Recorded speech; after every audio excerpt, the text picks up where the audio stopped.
Precious metals are showing some weakness, as you can see in the last, call it 5 months, 4 or 5 months. Gold has had lower highs and lower lows. It seems to reach resistance at this trend line, this downwards trend line. Same is happening with silver. Silver had a double bottom here, but it also had kind of a double top here and is reaching resistance at this downward trend line. It also last week found resistance at this trend line that for me is the long-term fair value of silver. I have this going back to like 1988, raising, going up slowly, is basically the median of prices for the last 25 years. And I think this is the fair value price of silver, and it should be slowly going up with inflation. Maybe it could be too steep, but I think it's fair enough. Going back on a daily chart, as you can see, I like to buy physical silver whenever the RSI is at or below 30. It didn't reach that point last time, but I am kind of expecting it to reach it soon, maybe in the next couple of weeks. Usually September is a bad month for every single asset, so I always like to buy physical silver or gold for that matter, but right now silver because of the gold to silver ratio. Whenever it gets oversold on the stock market, that's when I go ahead and jump into my favorite European bullion dealer and buy some coins and build some of that generational wealth. If you want to speculate, you do not speculate with silver, you speculate with silver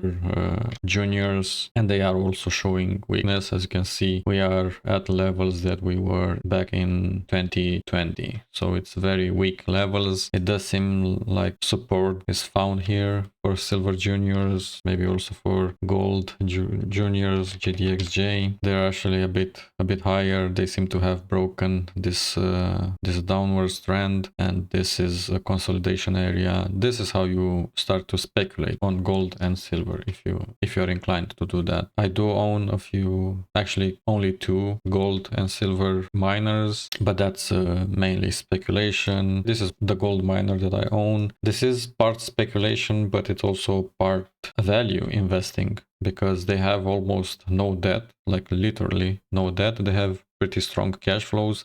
Most of silver and gold miners have negative cash flows, and I really don't like that. But this is the only exception that I found so far. Sentiment PLC, they have positive cash flows, but that's great. They have a really good dividend, and I like them. But do your own research on gold and silver miners. What I can recommend is always have physical gold and silver. That's what I do for myself. I also wanted to look a bit at the CME Fed Watch tool. There's gonna be a meeting in the 20th of September. Current rate is, let's call it 5.5%, and the market is not expecting another hike. As you can see, probabilities no change, 93%. If we look into the future, the market does not foresee rate cuts until, what is this, May of 2024. So we'll see about that. Only in May of 2024 does the market have the highest expectations for rate cut. Maybe it could be sooner, it could be later. It all depends if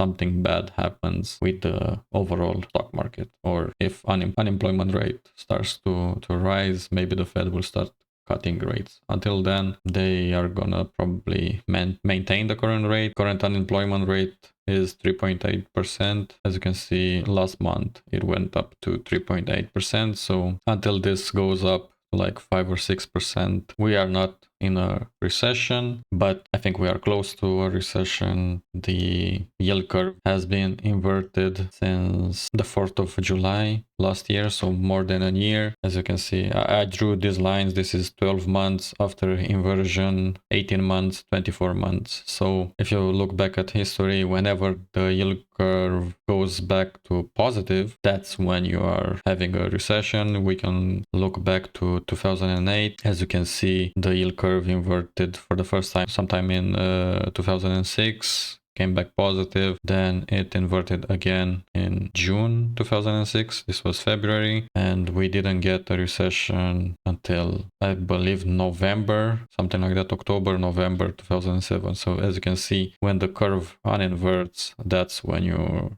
really starting to see the stock market tank, and we can check the S&P 500. Yeah, October 07 was the top. So that's it for today. I hope you learned something. Make sure you hit the like, subscribe, maybe share this video with someone you care about, and I'll see you in the next one. Bye for now.